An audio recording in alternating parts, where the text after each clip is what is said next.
ما شاء اللہ لا قوة الا باللہ.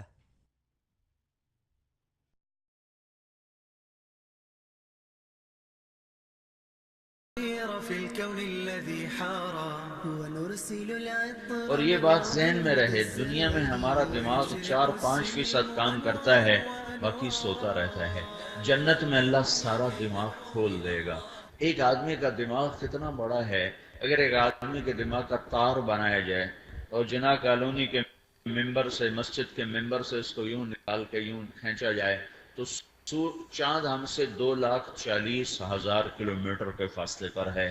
اور زمین کا 1/3 ہے، یعنی 8,000 کلومیٹر کا اس کا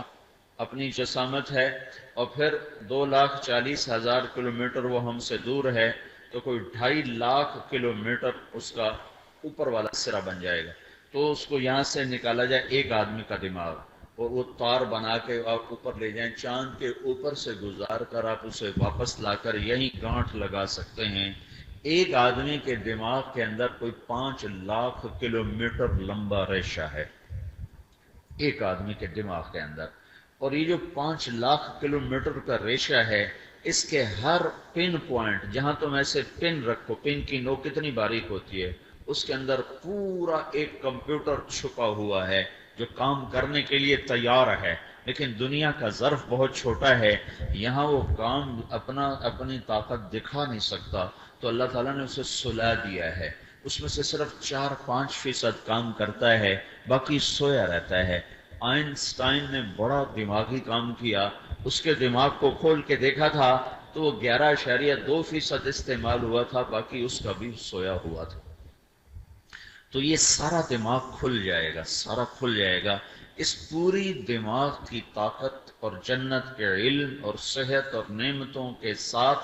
جنتی مانگے گا اور تھک جائے گا، پھر مانگے گا اور تھک جائے گا، پھر تیسری دفعہ اللہ فرمائے گا اور مانگ اور مانگ، پھر یہ مانگنا چاہے گا اور مانگتے مانگتے مانگتے انتہا کر دے گا،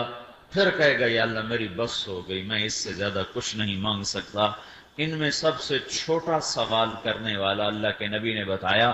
بڑے کی تو انتہا نہیں، سب سے مختصر سوال اس شخص کا ہوگا جو یوں کہے گا یا اللہ تو نے دنیا کو بنایا اور ہمیں حکم دیا اسے قدموں کے نیچے رکھو، میں نے اسے قدموں کے نیچے رکھا، میں نے اسے سر پہ کبھی نہ چڑھایا، میں نے اسے غلام بنا کے رکھا، آج میں تجھ سے مانگتا ہوں تو نے جس دن دنیا بنائی تھی اس دن سے لے کر جس دن اسے مٹایا تھا اس سب کے برابر مجھے عطا فرما۔ یہ سب سے چھوٹا سوال ہے، تو بڑا سوال کیسا ہوگا بھائی؟ تو یہ پھر اس میں جو اللہ کے نیک بندے ہیں ان کا علم زیادہ ہوگا، پھر اس میں جو صلحاء ہیں، علماء ہیں، محدثین ہیں، مفسرین ہیں، انبیاء ہیں، رسول ہیں، ان کا ذہن اور زیادہ ہوگا، پھر اس میں آخری رسول بھی ہیں، ان کو کون ناپ سکتا ہے، کون تول سکتا ہے؟ وہ بھی مانگ مانگ کے کہیں گے یا اللہ میری بس ہو گئی، اب میرے سمجھ میں نہیں آ رہا کہ میں کیا مانگوں۔ تو اس پر اللہ تعالیٰ فرمائے گا میرے بندو قد رضیتم بدون ما یحق لکم، ابھی تک تو تم اپنی شان کا بھی نہیں مانگ سکے، میری شان تو ابھی بہت دور ہے، ابھی تک جو تم نے مانگا ہے وہ تمہاری اپنی شان کا نہیں ہے، تو میری شان تو بڑی دور ہے، لیکن قد اعطیتم ما تمنیتم وزدتکم ما قصرت عنہ امانیکم، جو تم نے مانگا وہ بھی میں نے تمہیں دے دیا، اور جو تم نہیں مانگ سکے وہ میں نے اپنی شان کا تمہیں دے دیا۔ جئنا إلى الدنيا كي ندعو إلى الله